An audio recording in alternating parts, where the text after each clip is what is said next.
Kia ora, everyone. Welcome to the now fourth edition of the practice preps that we are doing at Campbelltown Australs. I am joined today by someone who has had some experience in 3v3 in the past, but obviously is much better known for their BP debating.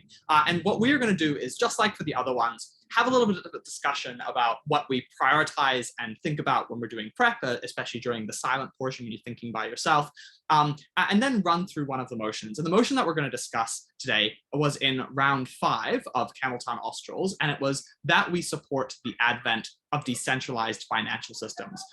So some of the people, and I won't name who they are, on this practice prep channel have refused to do this set of motions. So I'm really glad that we had a volunteer who's so keen to talk about finance. And I also think it'll be very useful for you all to watch a prep on something that is maybe a little bit more dense than the other motions that we've discussed. So, Xia-ke, talk to us about what you prioritize when you are doing prepping. The first thing is just check that I know what the motion's about. So I would just say decentralized finance systems is like crypto and blockchain, right? So basically eliminate, it's like trustless banking.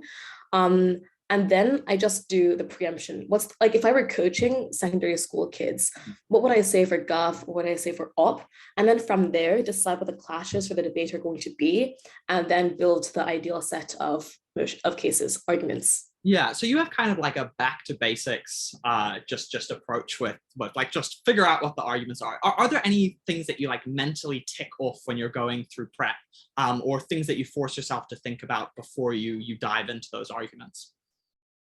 Just that. So wait, am I supposed to? Well, I mean, if it works for you, it works for you. But I think one of the things that happens is once you've done a lot of debating, some of the questions that we might ask ourselves more specifically during prep kind of internalize themselves. So you basically just dive in and you're able to pull out those cases. But obviously for people who've done less debating, it can be helpful to force themselves to that structure. Right. Do you prep particularly differently for BP and 3v3, both in like the things that you think about or in the form that you structure your prep times? A couple of things. The first thing is, you jogged my memory. I do remember that when I did 3v3, so this was in 2019-ish when I did World Schools, I would go through the wording of the motion and highlight keywords, and then draw nuance and arguments from each of these keywords. I used to do some stuff for context as well. So something that my coach taught me was PTP, so precedent trend parallels. So looking for other examples from real life to guide my argument construction. Other than that, to be honest, like I really can't think of anything else that I might force myself to do in prep.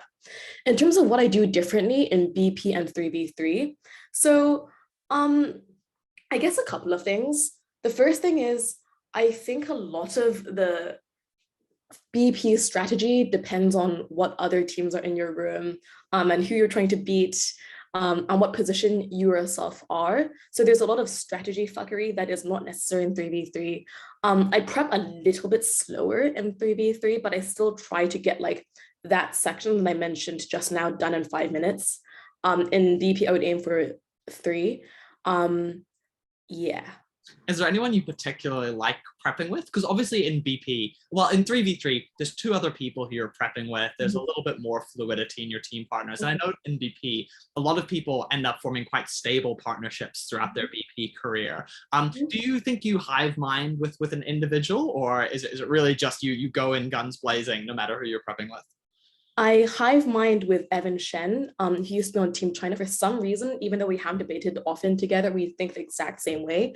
But my favorite partner has obviously been Greg, who was my WDC partner for a couple of years. Interestingly, we never ended up hive minding. I think one of the reasons we were a good team is we thought completely differently and therefore didn't understand each other's arguments. So Greg would be like, we're running this, and I'd be like, sick. And he'd say it in PM and be like, okay, this sounds really smart. And it'd just be really enjoyable because he's incredibly smart. So I would have to do not very much during prep. Yeah, one of the nice things from chatting to different people is the highlighting that differences are often a strength in when you're prepping with someone, because they force you either to think about different arguments or just different lenses to approach the debate. But sometimes people even have different essentially roles that they play in prep, or ways that their brain naturally gravitates when constructing arguments. Someone might be very high level in terms of framing. Someone might prefer to go into the detail of arguments and construct them. And so figuring out explicitly, well, what do we do? What do we have really well covered in our team? What are we maybe missing and we need to be more conscious about? Those are things that come up in people's brains. For sure. Okay, shall we dive into this prep? So let's do it. 2 minutes of silent prep, and then we'll chat from there. Okay, I'm gonna set a timer. Okay. Timer. My phone is charging. There's a YouTube video. And nicely, there's also Google. Okay, shall we begin?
Okay, that's the end of 2 minutes. Do you want to walk me through what you're thinking about?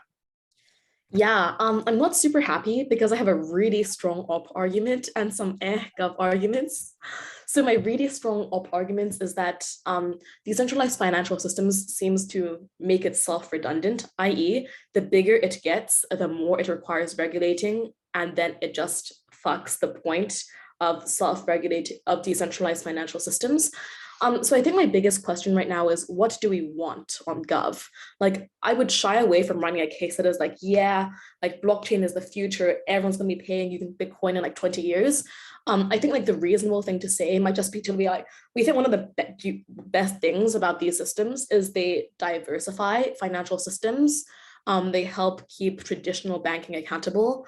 And it acts as kind of a parallel system that people can choose to use if they want. But then we'd have to say why this is the most likely comparative, and try not to sound soft or tense. Yeah. And I think obviously this motion, one of the words that stuck out to me in this motion was the advent.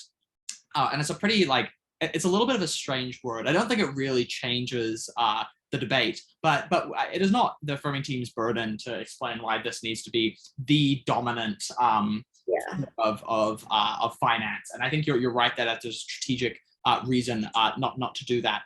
Though I do note that in terms of the idea that decentralized systems get large enough where they end up getting regulated, I don't think that is necessarily a bad thing, because you can draw a distinction between effective regulation and making sure that like consumers are protected and there's market stability, while still trying to offer the benefits of decentralization. And I think actually that's the first thing that we might need to discuss. What is the big distinction between a centralized system and a decentralized system?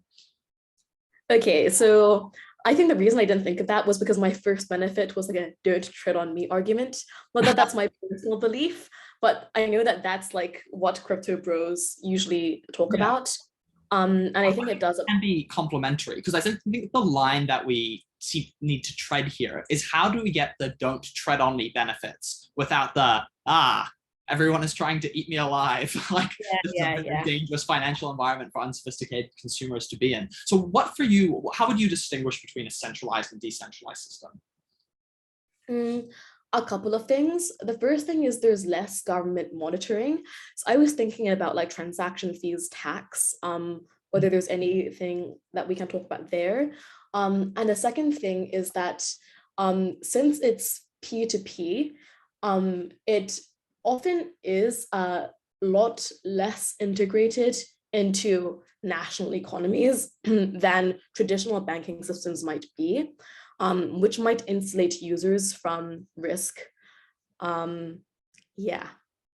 Especially domestic risk. So obviously one of the key use cases for obviously like crypto finance is for places with really weak fiat currencies. So if you're afraid of the bottom dropping out of the Argentinian peso, like that's kind of a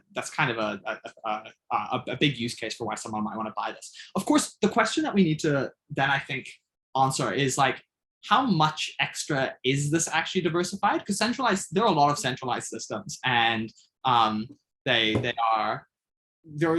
can buy US dollar. Why is that not sufficient as an alternative for these people?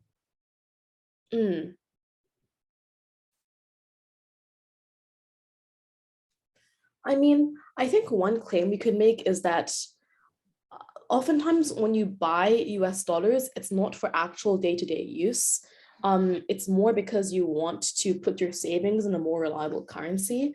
But there are a couple of issues with that. The first is usually people tend to do this when the global economy is a lot less stable, which means that in these times the USD increases in value a lot. And the second main thing is that like, I'm not completely sure, but it would be quite difficult to carry out transactions locally using the USD, even in like 10, 20, 30 years. Like I can see no trend to explain why that might be more common. Whereas you can make arguments about why you can use cryptocurrency wallets to make domestic payments a lot more. Yeah, of course there are transaction costs that exist with crypto. What do you think really distinguishes how big those what is the big like benefits to a wallet as opposed to a fiat currency trading software? It is not monitored. So, and you think that monitoring kind of decreases the transaction cost as well? Or is it really monitoring that becomes kind of the big distinguishing thing between centralized and decentralized systems? Honestly, I don't really care. Like this, like in the prep, I used to be like, yeah, there are probably some unanswered questions. And I'm pretty sure that this isn't going to be like the absolute correct answer because I am also not a crypto expert. I just be going for like, here are the benefits we could plausibly run. Let's argue why they happen. And then when we're building the argument, think about that and then go from there. Okay, yeah. So the main distinction we have is it's really just like unmonitored. It's much more difficult to regulate. That's the big distinction between centralized and decentralized. And what were then the basically interests that you think we should cater for? I think a couple of things. The first thing is like, we need to explain why the people who are going to use this more are people who are susceptible to financial risk, living in authoritarian countries, rather than drug smugglers, is our first claim. And I think the second claim should be more macro and just explaining why this is healthy for the financial system more generally as well. Okay, so it's like market stability and health, and obviously the big advantages to individuals to be able to use a system that's not really covered. Okay, do we want to zoom through those then? Because I think that's broadly what I was thinking about as well. I think one of the things that we'll need to explain is the speculative side of these types of decentralized systems, and either explain why they're not more prone to or they don't increase the amount of like dangerous speculative behavior from unsophisticated. Yeah, for sure. Like people who've invested in FTX. Yeah. Because they just got out of high school and had a windfall and invest there. So carry on. So to be clear, I think that the actual case I'd want to run is like, one, here are the benefits that decentralized financial systems would pose, and here's why that is likely what will end up looking like, and we'll integrate the stuff on stability and what you were saying about speculation there to explain when that accrues, if that makes sense. And then the second argument is just like, in general, independent of all the use case analysis, this is like just diversifying in this way is good. Yeah. I would probably break down that first element of the debate. So this is where it becomes a little bit difficult to structure. I think we probably need a clear idea of what decentralized currencies look like. And I think we can play with the time scale here usefully. We can be like, oh yeah, everyone cares about FTX now, but this is the very like beginning of the overall decentralized financial movement. Here's why the trend tends towards being more stable for individual consumers. And you can bring in stuff like competition, reputation, probably like certain types of regulation.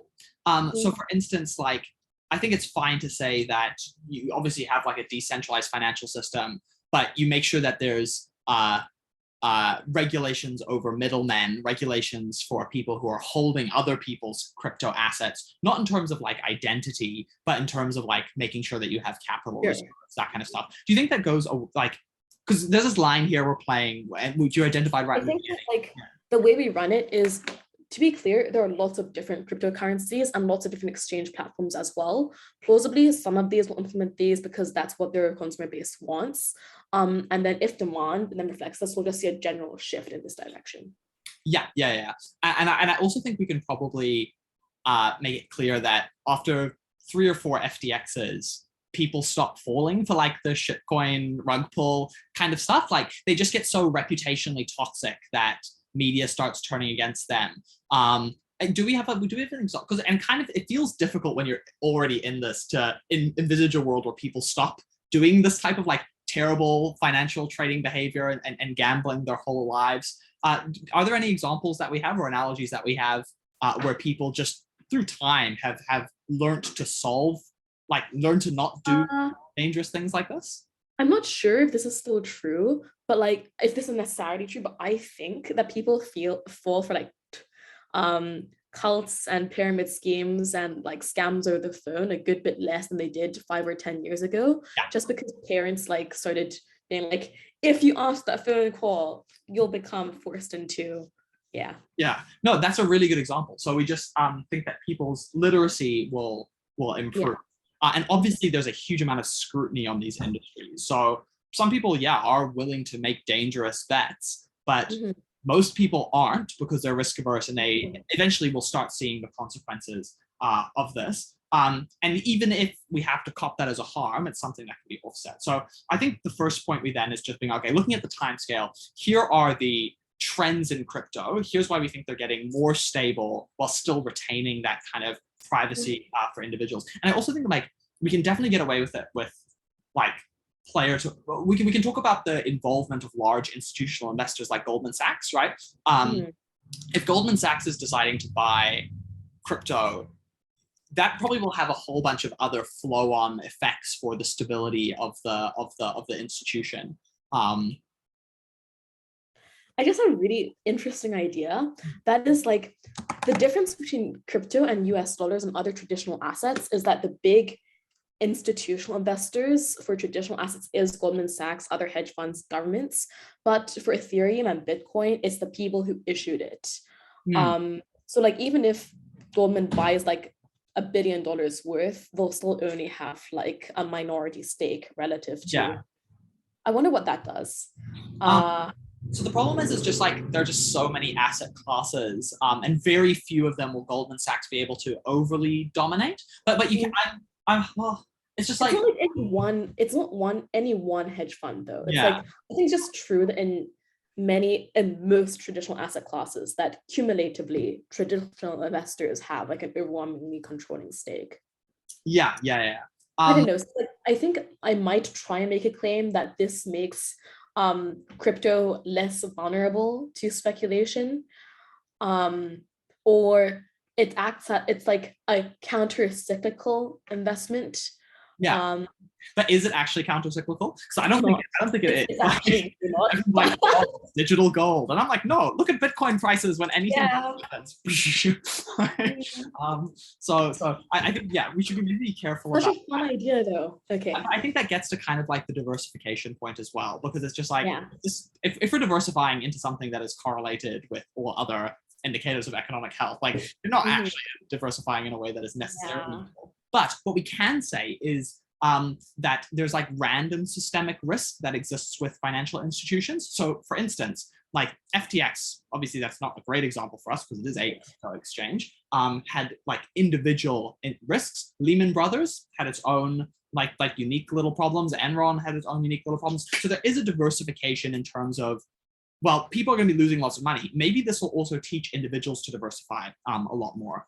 So I think that comes as like a nice like end capping point, just being like, here's what it does to the overall health of the market. And here's why individuals start internalizing better rules, not just for figuring out which is a scam and which isn't a scam, but for how they should be approaching their involvement in the financial markets. So I actually think a lot of that material then ends up being a bit defensive. So the use case that we want to focus then on is like anonymity and privacy, right?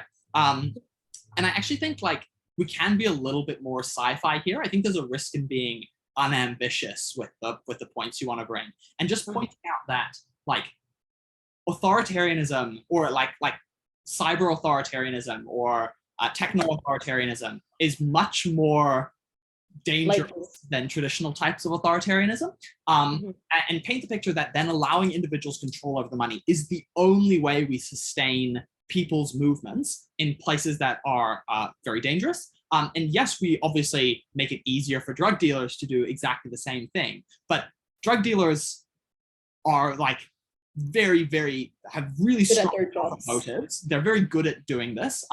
Sure, it makes it healthier, like easier for them, but it is in the end relatively marginal. But this is one of the key ways in which we can help make sure that people can resist power. And then I think that is kind of like our central use case. Look, this debate isn't about people getting access to FTX in 2022.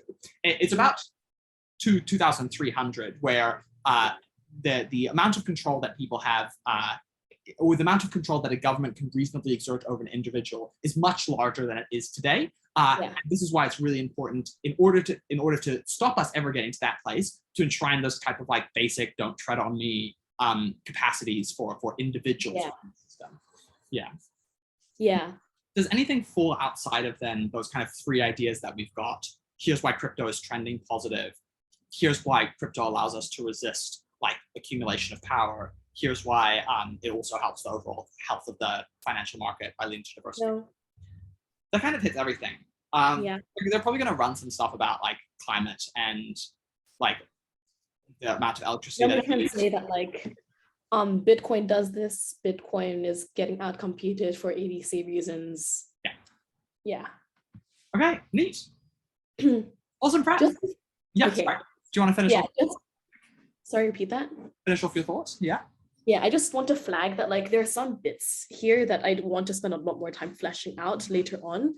So like the first thing is we have a pretty high burden of proof with the cyber authoritarianism claim, which I think we need to find a different word for if we're going to run it, because they will make fun of us if we say cyber authoritarianism. Authoritarianism is really what I'd run in like closing government in this debate. It's just being like, guys, this is what the debate is about. So we need to like do a bit of picture painting to be like, what does this look like? Why is it actually so likely? And then do a lot of uniqueness analysis for why decentralized financial systems specifically is what will help people protect themselves. And even like use cases like sex workers, right? So there are group of individuals who are traditionally locked out of banking because of like discrimination. But I still also think we can just make the point that there are strong chaos sowing forces currently at work in the world, stuff like climate change, that means that we're probably going to go through significant periods of instability or troubles. Yeah. And that can often have like really negative consequences for individual groups within society. And it's good to allow them as a group and them as individuals to be able to kind of resist that. Yeah. And this is the second main thing that we'd have to flesh out, which is just like, why is this going to be really accessible? Yeah. Because Bob's gonna make fun of us and be like, haha, like, you're not gonna support the migrant worker who's sending remittances back home because they aren't gonna use crypto. I think a really interesting example we can have is the emergence of essentially like blockchain style systems in US prisons. Like US prisons. Sorry, what? So some US prisons, like I think some of the original like use thought that came out of blockchain was a way for people to, instead of storing assets like cigarettes and stuff in prison, instead using like a distributed ledger program. Like it's really interesting, and because it's really hard for the government to actually like crack down on that that type of behavior. Interesting. Yeah, it's a really cool example. I'll send you some articles after this. But yeah, there are like modern use cases for why the system can be very accessible, even in very inhospitable environments. Right. All you need is a cell phone. There's really strong financial incentives for people to make this accessible. So like if you look at the wild rise of M-Pesa and the amount of money that has been made off of that in Kenya, you can just think, well, if you want to run a decentralized system, you want people to use your decentralized system, you've got every incentive to make it as easy as possible for people to use this. And here's why people will be able to access it.